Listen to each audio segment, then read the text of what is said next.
Assalamualaikum warahmatullahi wabarakatuh. Ketemu lagi dengan saya CGP dari Kabupaten Bekasi. Perkenalkan, nama saya Desrini Ermon.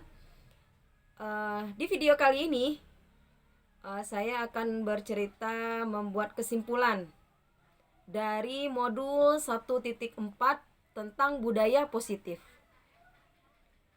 Di sini banyak pengetahuan tentang disiplin positif, yaitu nilai kebajikan universal, teori motivasi, hukuman, dan penghargaan, restitusi, keyakinan kelas, kebutuhan dasar manusia, dunia berkualitas, restitusi, 5 posisi kontrol, dan segitiga restitusi.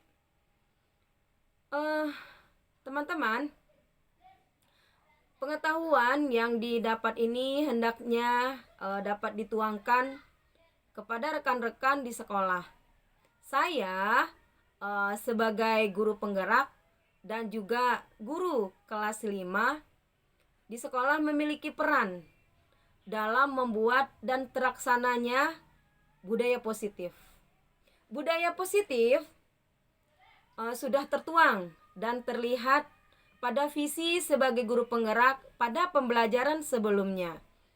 Visi guru penggerak yang sudah dibuat dan tertuang dalam inquiry apresiatif dan bakja. Nah, di dalam bakja juga sudah terlihat langkah-langkah kegiatan yang ditempuh. Alangkah baiknya terlaksananya kegiatan positif ini sesuai dengan profil pelajar Pancasila.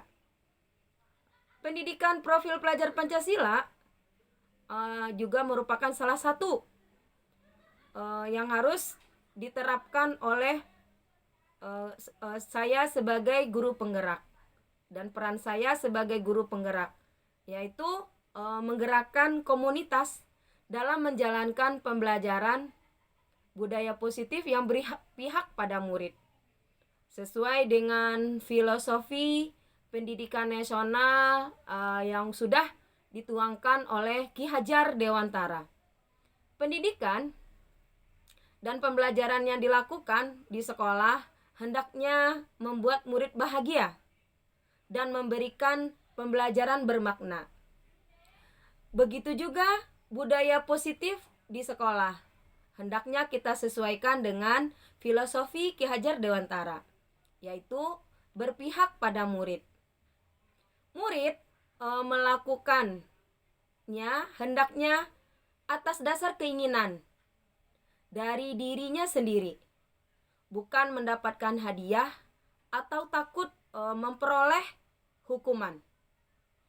Nah, dari filosofi Ki Hajar Dewantara yang mengajarkan kepada saya bahwa pendidikan dan pembelajaran hendaknya berpihak pada murid tadi untuk menciptakan budaya positif. Saya merasa senang. Banyak hal yang dipelajari dan diterapkan di sekolah tentang disiplin positif. Penerapan disiplin positif tidak terlepas dari posisi kontrol.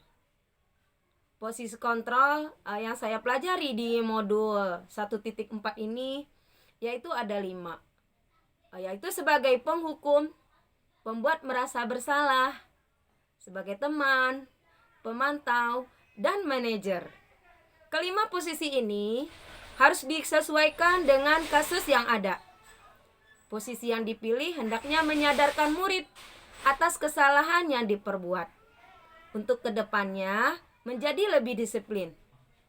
Ada kalanya murid melanggar keyakinan yang sudah disepakati. Murid berperilaku tidak sesuai dengan keyakinan yang sudah dibentuk.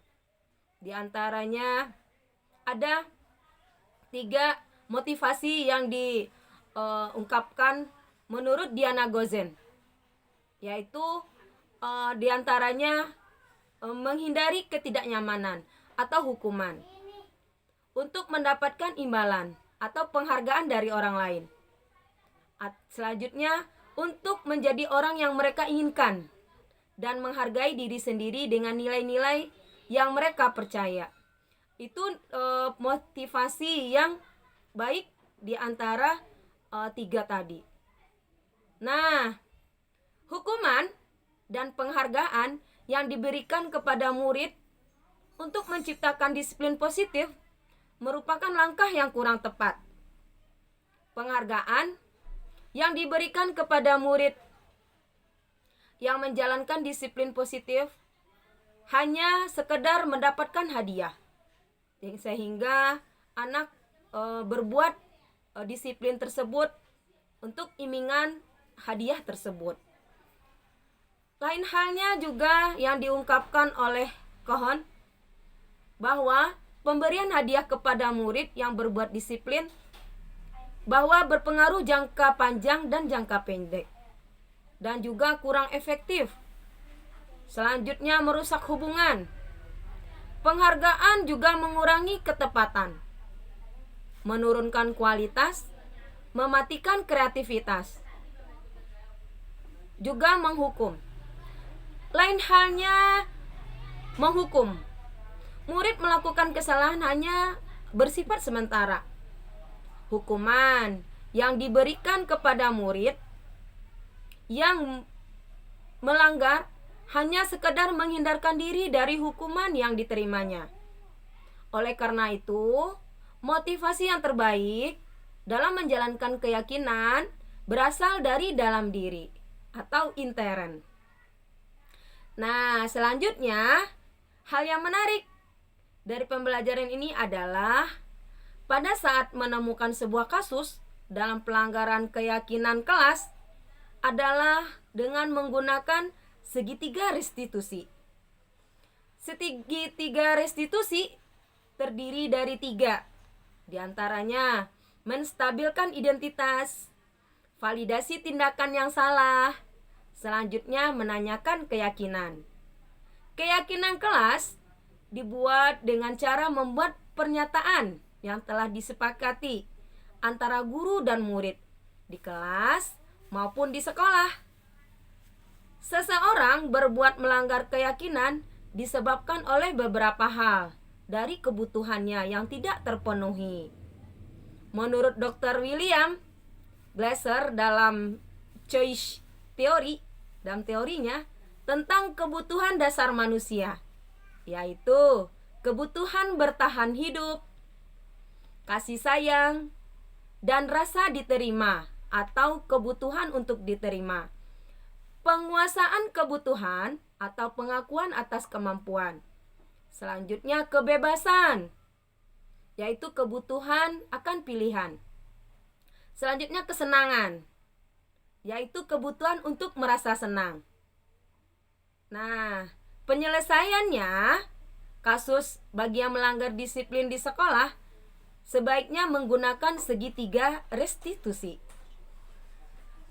Nah, anak-anak, menurut Gozen, restitusi itu yaitu proses menciptakan kondisi bagi murid untuk memperbaiki kesalahan yang mereka buat, sehingga mereka bisa kembali pada kelompok mereka dengan karakter yang lebih kuat. Nah, selanjutnya Gozen menambahkan lagi, restitusi itu merupakan proses kolaboratif yang mengajarkan murid untuk mencari solusi untuk masalah mereka dan membantu murid berpikir tentang orang seperti apa yang mereka inginkan dan bagaimana mereka harus memperlakukan orang lain. Teman-teman, restitusi merupakan langkah yang tepat dalam menyelesaikan kasus-kasus pelanggaran disiplin sekolah. Berdasarkan pengalaman yang sudah saya alami dalam penerapan disiplin dengan cara yang saya berikan, yaitu dengan hukuman dan penghargaan. Ternyata sekarang saya menyadari hal itu tersebut salah dan kurang tepat dalam menciptakan disiplin positif di sekolah. Oleh karena itu, saya merasa ada yang salah ketika hal itu diberikan. Sekarang saya menyadari untuk menciptakan disiplin sekolah, yaitu penanaman dengan memberikan nasihat dan penjelasan tentang budaya positif. Selanjutnya, pemberian hukuman hanya bertahan jangka pendek, sebab murid takut akan hukuman yang dia terima. Lain halnya dengan pemberian penghargaan tadi, murid melakukan hanya imingan untuk mendapatkan hadiah. Sebelum saya mempelajari modul ini, posisi saya dalam menyelesaikan kasus-kasus terkadang sebagai penghukum dan pembuat merasa bersalah. Sekarang, posisi yang baik dalam menegakkan disiplin positif adalah pemantau. Selanjutnya, sebagai manajer. Saya merasa sangat senang setelah memahami cara menangani kasus-kasus yang melanggar keyakinan pada saat murid berbuat menyalahi keyakinan kelas. Selain posisi kontrol yang harus diperhatikan dalam menyelesaikan kasus, sebaiknya menggunakan segitiga restitusi. Langkah yang saya tempuh sebelum pelajari modul ini terkadang menggunakan segitiga restitusi dan ada kalanya tidak menggunakan segitiga restitusi. Sebelumnya saya pernah menggunakan segitiga restitusi hanya sebatas posisi menstabilkan identitas dan validasi tindakan yang salah, tanpa menanyakan keyakinan, bahkan belum dibuatnya keyakinan kelas atau sekolah. Nah, itu tentang kesimpulan saya di modul 1.4 ini. Untuk selanjutnya saya berharap untuk mempelajari tolak ukur sejauh mana budaya positif itu benar-benar dapat berjalan sesuai dengan efektif. Dan selanjutnya strategi dalam pembelajaran menciptakan budaya positif. Sekian dulu video saya teman-teman tentang kesimpulan saya di modul 1.4. Assalamualaikum warahmatullahi wabarakatuh.